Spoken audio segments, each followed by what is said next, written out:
southwestern LaPorte County in northwestern Indiana until 6:15 p.m. Eastern Daylight Time or 5:15 p.m. Central Daylight Time.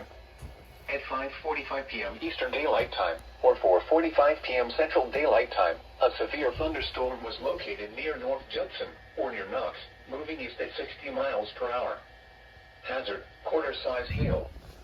Source, radar indicated. Impact, damage to vehicles is expected.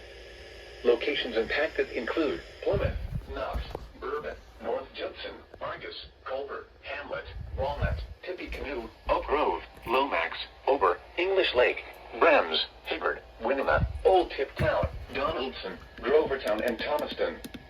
For your protection, move to an interior room on the road floor of the building. Torrential rainfall is occurring with this storm and may lead to flash flooding.